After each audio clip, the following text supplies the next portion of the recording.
Alright guys, interesting little trip out to the rent house. 19 miles, 35 minutes, 248 watt hours per mile.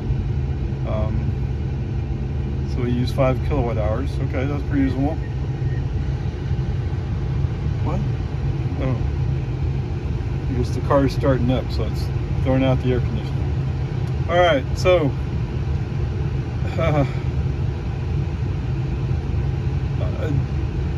coming into the construction zone where we go from 2 lanes to 1. At first it looks kind of okay, but then there's a bunch of cars that are stacking up because the guy who passed me is now going slow. I mean, it's just the way it is. Some people want to fly through here. Some people obey the speed limit. Some people go slower. Whatever. So, brake on FSD off to avoid the guy who's flying down the hill and then suddenly realizes he's about to block me into the barrier. It's one of those passive-aggressive guys. He's being real aggressive and all until us, oh no, I didn't mean to do anything bad. Yeah. I think he was driving a Toyota too. That wouldn't be a surprise, would it? Whatever, peace and harmony. And then coming out of the construction zone, FSD refused to honor the request to move to the right lane.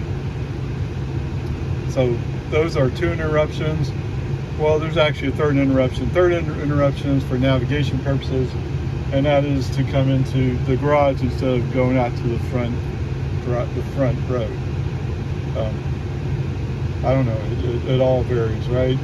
I tried to drop pin here in the parking space behind the garage, and FSD will still take me to the front. He doesn't quite understand the alleyways. I mean, he can drive once he's on them, but he doesn't understand them quite. So anyway, there you go. A bunch of accelerator input because he's busy going like, oh, well, it's a 55 zone, I should go 45. That and, oh, I didn't mention this, the silliest thing. So coming up Lakeline, we're coming up on, we're kind of following a couple slower cars. There's a car coming by on our left. We're in the outside lane. There's a car coming up on the left, passes. So now it's clear. FSD says, oh, I can get out and pass these people. It's a 45 zone. We're doing 38. FSD pulls out and says, oh, I can pass him. And then says, oh, wait. By my internal speed limit, I can't pass them, and moves back to the right. Now, we're not over 40, let alone up to 45, which is the speed limit. So I don't know what's going on there. FSD is getting worse and worse about going slow. But just trying to be patient, I guess. Powered up, we're time to go home. Alright, welcome home. 19 miles, 30 minutes, 221 watt hours per mile. And what do I say? It's almost like that's a different car. That's one of the beauties of FSD is you're never quite sure exactly what you're going to get. At least in this iteration. I mean, at some point it should become very boring, but it's not boring. Alright, so twice to change lanes, it didn't take the human driver input, brake on FSD off, move the car. It's just the way it is. Both times were going right. Once was after I'd passed a truck. I guess FSD didn't have anybody pushing him to get to the outside lane, so he hung around the inside lane. Kind of typical actually of FSD. And the other one was coming out of the construction zone. For some reason he didn't want to do it. And that time I waited till the line starts, the dash lines. Because normally I do it before, as soon as the lane starts opening up, push him right. This time, no, I waited for the lines to show up and he still would not respect it. Okay, whatever. There's 2 other brake on FSD offs. One is coming out of the rent house. I wanted to get up back onto the main street as opposed to going through the alleyways. FSD doesn't really understand the difference between the alleyway and the road. I mean, I would think it'd be pretty obvious, but he probably doesn't have a way to interpret the map data on that. And of course, the alleyway is 15 miles an hour.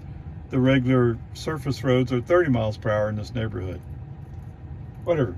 So that's why I did it. I just want to get on the surface road.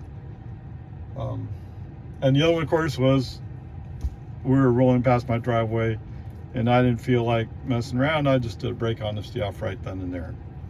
Okay, so there, a total of 4 interruptions. One for navigation, the other one because navigation's not quite there yet, not complete anyway, and the other 2 were just FSD thinking the human driver's dumber than him.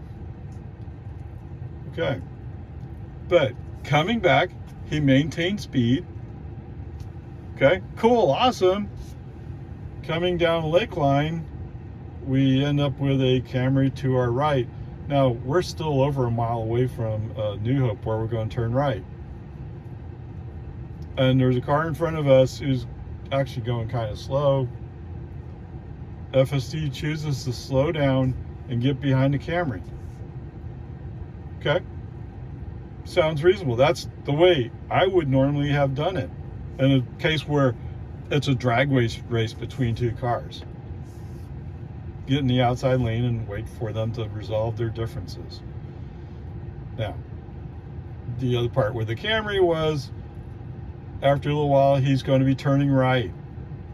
For some reason, FSD is not really responding to this car. I think he had his brake lights on. It was pretty obvious he was slowing down. But FSD didn't react that way, which of course sent the alarm up from the Tesla safety system. If only they had a preliminary setting that went to FSD and said, you might have slowed down here. Okay? But, I mean, whatever. It's fine. Nobody was harmed. It was just the Tesla safety system. No, I'm important. Whatever. It's a good system. It's just when you interrupt, what's the point? Okay, whatever. We come up to the right turn onto New Hope. The light is yellow and it's just about turned red. And in fact, it does turn red. FSD comes to a full stop, as he should, and then he goes.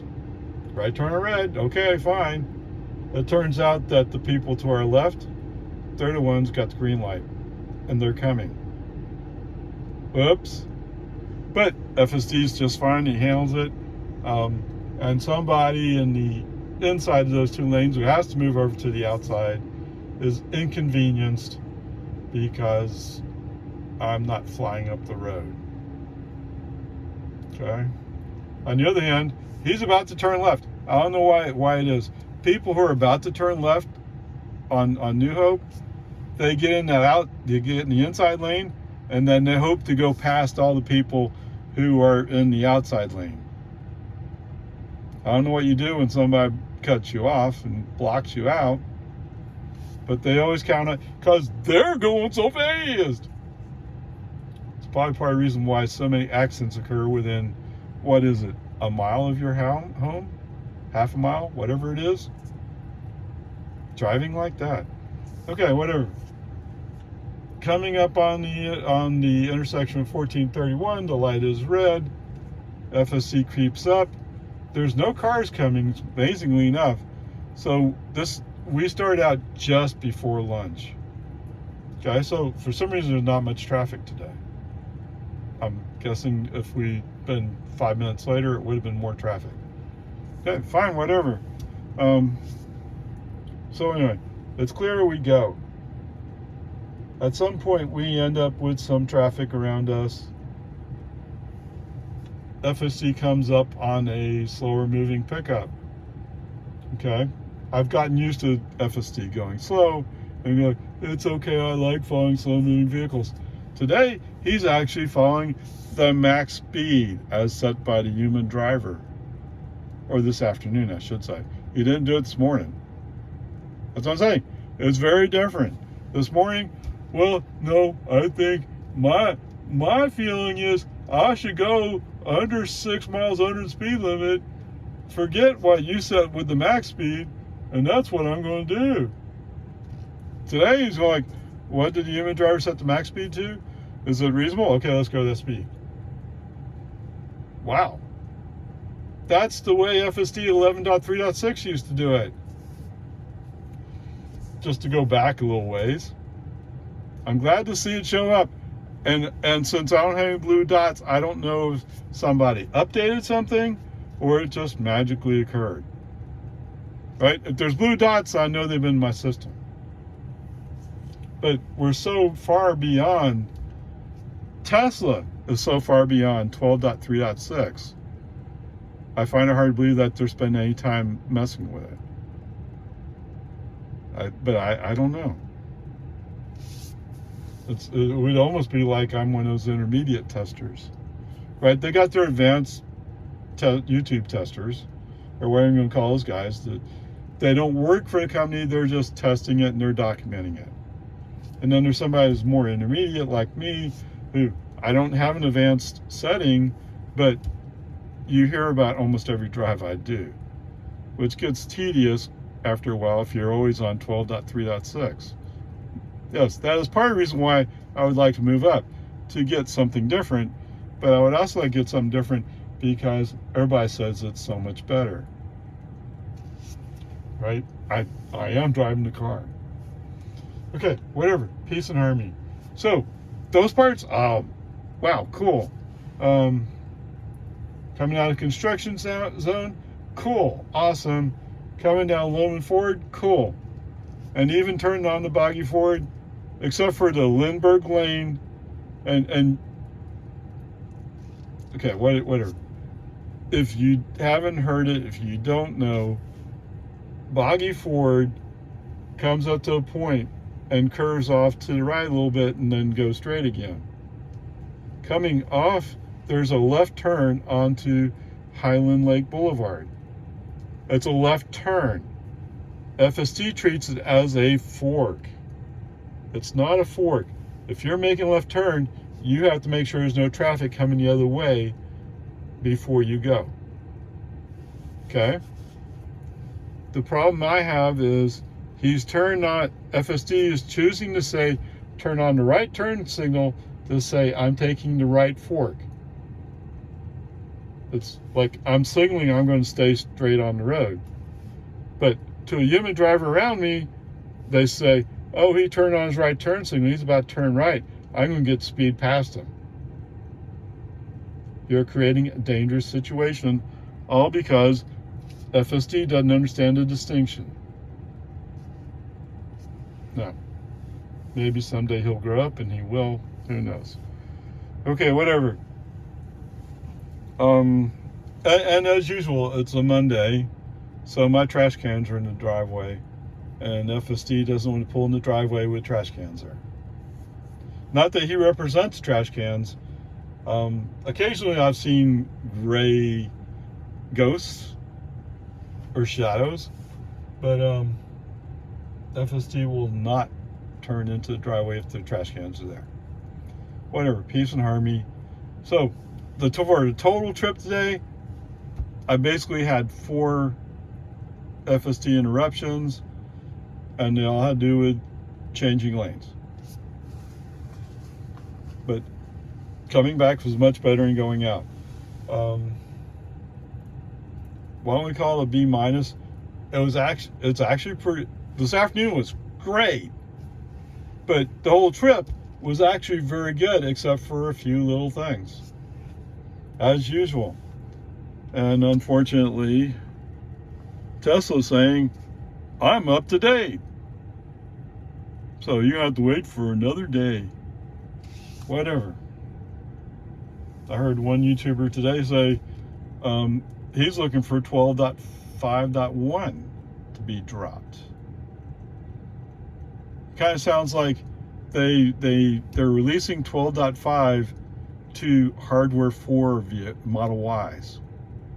Okay, both of my cars are hardware 3. Yes, hardware 4 came out just after my friend bought her car, which was kind of like, if I knew that was going to happen, if I'd known what happened with her, we would have waited. It would have been better to wait. Okay, whatever. It is what it is. Right? My assumption is their computer center out there in California, where they've been doing all the FSD training, they probably temporarily switched it off of running for hardware 3 and they switched to running it for hardware 4. Now, how true that is, I don't know, but remember, Cybertruck is running a version of hardware 4. So they probably want to get FSD onto the Cybertruck. They probably want to get FSD onto their hardware 4 cars, because the robotaxi fleet, at least part of it, would probably really run on hardware 4. The question is, what do you do with all the hardware 3 guys? Because you've already promised you're going to give them FSD. And there was a talk about some distinction between those, where hardware 3 machines may be able to run supervised FSD, but not participate in robotaxi. Well, wait, that's not what you said before, but who knows? When you're coming down to actual implementation, that's where things tend to split and modify. Okay, whatever. Today, B- was actually pretty good. Oh, what? All you guys who want to know about your ice fans. Oh, come on. How many different cars do I have to do before the point's becoming obvious? If you're paying 11 cents per kilowatt hour, no gas car is going to approach your ability to go as far as a Tesla can. It's not possible. Actually, it probably is. So at some point, and I think of somewhere around 70 miles per gallon, no, 50 miles per gallon, maybe 55, whatever it was, somewhere in that neighborhood, the costs start becoming more or less equal. Okay? What? Oh, okay, yeah. All right, let me do that. Let me play with the numbers and come back with an MPG to you, where the costs start becoming equal as far as energy use.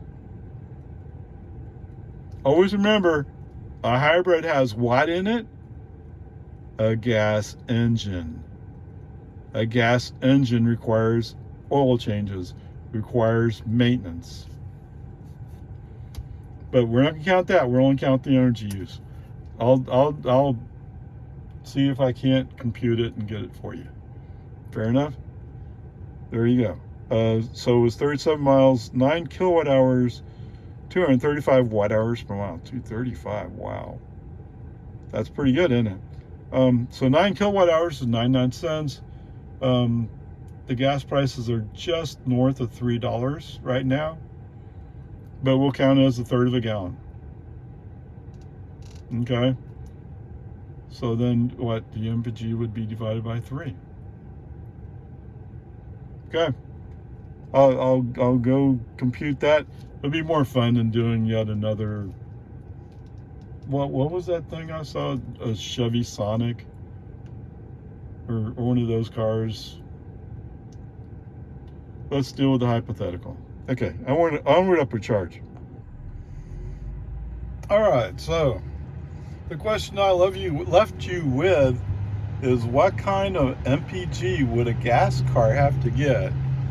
And we're implying a hybrid, but any car that runs regular unleaded, what kind of mileage would they have to get to be able to go quite as far as my Model 3? The answer is, actually it's kind of a duh, but you have to be able to go 110 miles on 1 gallon of gas. Yeah.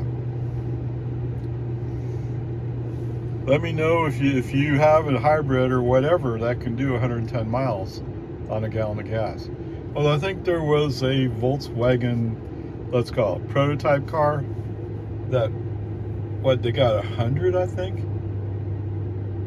Okay, anyway, That's what you're looking at to be able to match what I can do in my Model 3. Or my Model Y for that matter. They're pretty close to the same thing. So there you go.